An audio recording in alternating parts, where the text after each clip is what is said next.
कार्यकारी सत्ता उनके नियंत्रण में, वाइस चांसलर सारे देश भर में 70% से ज्यादा उनके ही।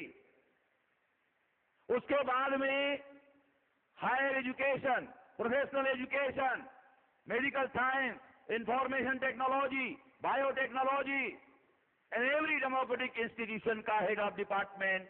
जब 80% प्रथम श्रेणी के ब्राह्मण हैं तो हेड ऑफ डिपार्टमेंट भी ब्राह्मण ही बनेगा। कल अन्ना हजारे का लोकपाल अगर सरकार ने मान लिया तो क्या होगा? क्या होगा? क्या आकाश से टपकेगा क्या लोकपाल? 80% ब्राह्मण जो प्रथम श्रेणी के अधिकारी है उसमें से 10-11 ब्राह्मण इकट्ठा हो जाएंगे और 12वें ब्राह्मण को घोषित करेंगे ये लोकपाल बनने के लायक है, ये सबसे ज्यादा ईमानदार है। पहले से ही सारी सत्ता ब्राह्मणों के नियंत्रण में, अब लोकपाल बनेगा वो भी ब्राह्मण, वो फिर उनके नियंत्रण में।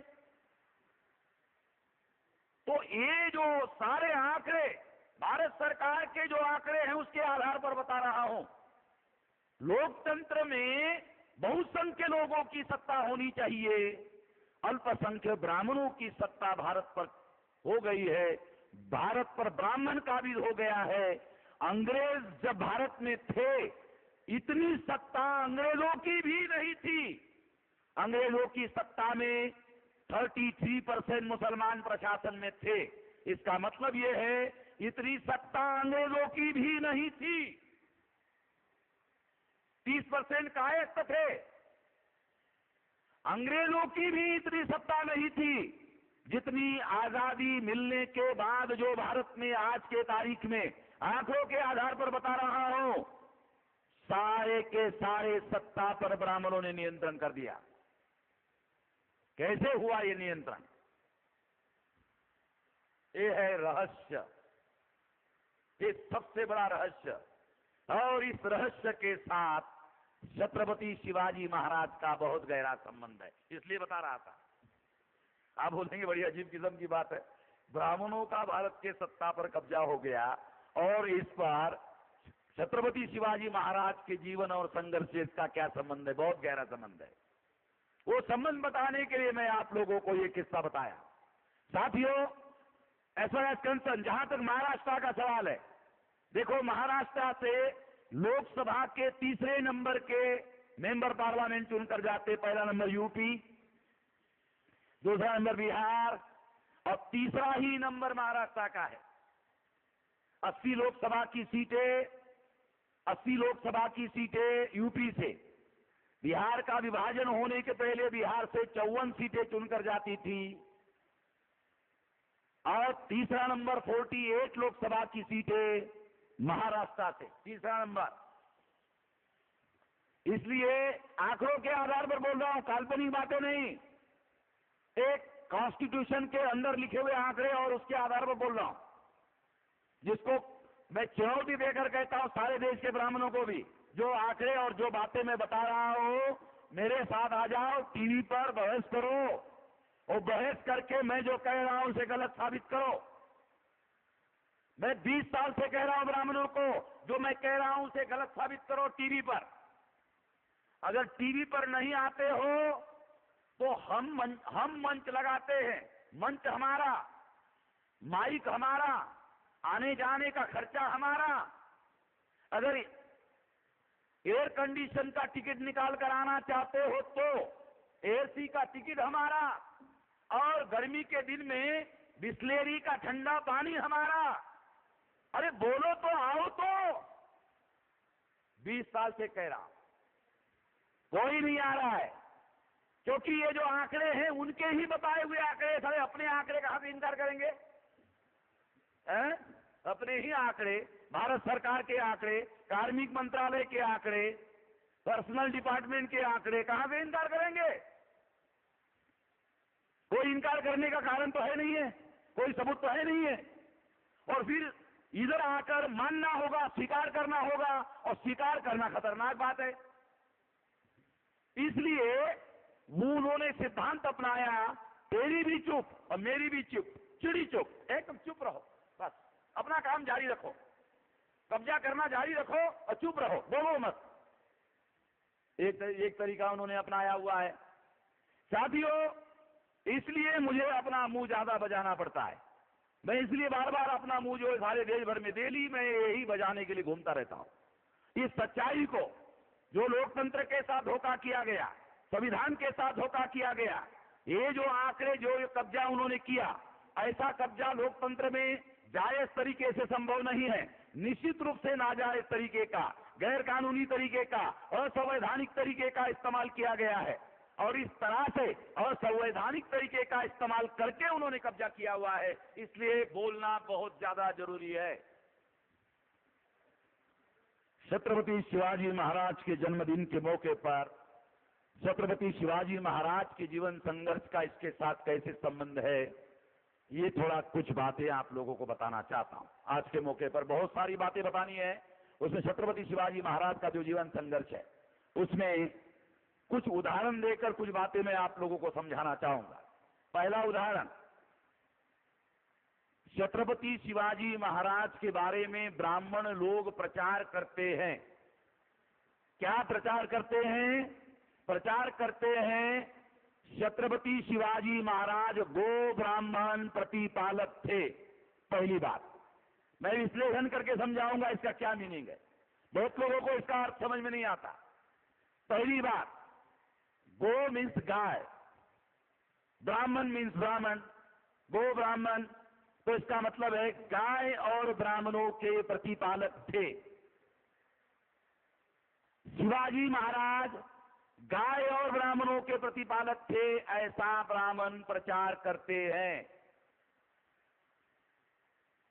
अब मैं आप लोगों के सामने सवाल उठाता हूं।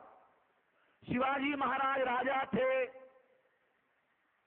और राजा होने की वजह से वो सभी प्रजा के जितने क्षेत्र पर वो राज करते थे, सारे के सारे प्रजा के प्रतिपालक थे।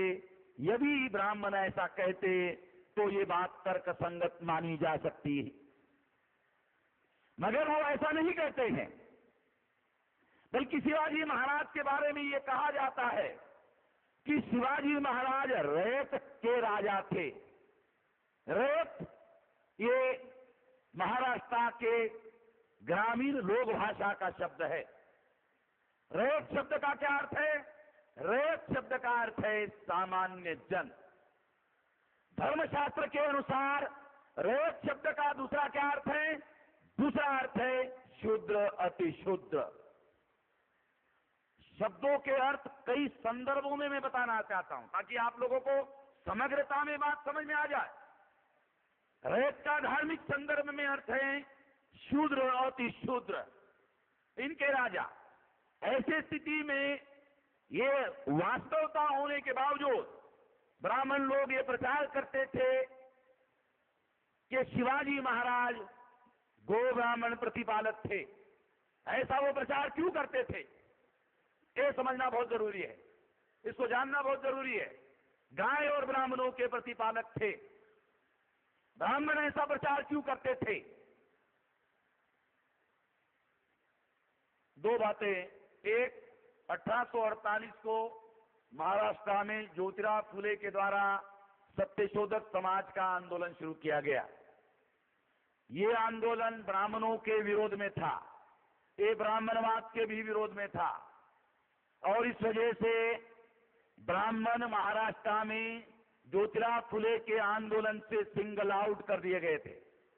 जब ये सिंगल आउट कर दिए गए थे तो महाराष्ट्र का जो बहुजन समाज है वो ब्राह्मणों के विरोध में हो गया था। ये बात, ये तथ्य हम लोगों को पहले जानना होगा, जो बात मैं समझाना चाहता हूं उसके लिए। दूसरी बात, आप लोगों को याद होगा कि एक ब्राह्मणों ने प्लान बनाकर गांधी की हत्या की। हैरान करने वाली बात है, गांधी की हत्या करने का प्रयास 3 बार हुआ। 2 बार अंग्रेजों के समय में हुआ। अंग्रेजों ने दोनों बार गांधी जी को बचाया। दोनों बार ब्राह्मणों ने गांधी की हत्या करने की कोशिश की। दोनों बार अंग्रेजों ने गांधी को बचाया। गांधी की हत्या करने में ब्राह्मण कब कामयाब हुए, आप सुनकर हैरान हो जाओगे। ब्राह्मण गांधी की हत्या करने में तब कामयाब हुए जब देश पर ब्राह्मणों का राज आ गया। हैरान हो जाओगे सुनकर। जवाहरलाल नेहरू देश के प्रधानमंत्री थे, ब्राह्मण का राज स्थापित हो गया था, ब्राह्मण का राज स्थापित हो गया था। इसका सबूत चाहते हो? डॉक्टर राजेंद्र प्रसाद गणतंत्र के राष्ट्रपति बना दिए गए थे। वो वाराणसी काशी गए, 200 ब्राह्मणों ने डॉक्टर राजेंद्र प्रसाद के पैर धोए। डॉक्टर राजेंद्र प्रसाद ने 200 ब्राह्मणों के पैर धोए और जिस परात में वो पैर धोए गए उसमें वो गंदा पानी इकट्ठा हो गया था। उसमें से 2 चम्मच गंदा पानी उठाकर डॉक्टर राजेंद्र प्रसाद गणतंत्र के राष्ट्रपति ने वो पानी पिया। ब्राह्मणों के पैर से गंदा हुआ जो पानी था, धोया हुआ जो पानी था, वो पानी डॉक्टर राजेंद्र प्रसाद ने पिया। क्यों पिया? तो ये इसलिए पिया क्योंकि ये घोषित किया जा रहा था ब्राह्मणों के द्वारा कि ब्राह्मणों का राज भारत में स्थापित हो गया है। ये घोषित करने के लिए वाराणसी काशी में ये कार्यक्रम किया गया था। एक तथ्य मैं आप लोगों को बता रहा हूं। इस पर बाबा साहब आंबेडकर जब सब उधर थे पार्लियामेंट में, उसमें उन्होंने उसका विरोध किया था। एक रिकॉर्डेड तथ्य तो हंगामा हो गया था राज्यसभा में। एक तथ्य की बात आप लोगों को बता रहा हूं। साथियों, मैं आप लोगों को एक महत्वपूर्ण बात बता रहा था, उदाहरण के लिए बता रहा था। तो दो घटनाएं मैं आप लोगों को बता रहा हूं। एक, सत्यशोधक आंदोलन ने महाराष्ट्र में ब्राह्मणों को सिंगल आउट किया था, वो आंदोलन विरोध में था। दूसरा, ब्राह्मणों ने गांधी की 2 बार हत्या करने की प्रयास किया, अंग्रेजों ने बचाया। जब देश आजाद हुआ, आजाद भारत का प्रधानमंत्री ब्राह्मण हुआ। ब्राह्मण प्रधानमंत्री होने के बाद ब्राह्मण गांधी की हत्या करने में कामयाब हो गए। एक तारीखों के साथ बोल रहा हूं। आजाद भारत में गांधी को मारने में ब्राह्मण कामयाब हो गए। 15 दिन पहले गांधी पर एक हल्ला हुआ था, उसमें कुछ ब्राह्मणों को पकड़ा गया था। उन ब्राह्मणों ने कहा था कि गांधी की हत्या करने का प्लान बनाया गया है। इसके बावजूद भी जवाहरलाल नेहरू को जानकारी थी, इसके बावजूद भी गांधी के प्रोटेक्शन की कोई व्यवस्था नहीं की गई और गांधी मार दिए गए।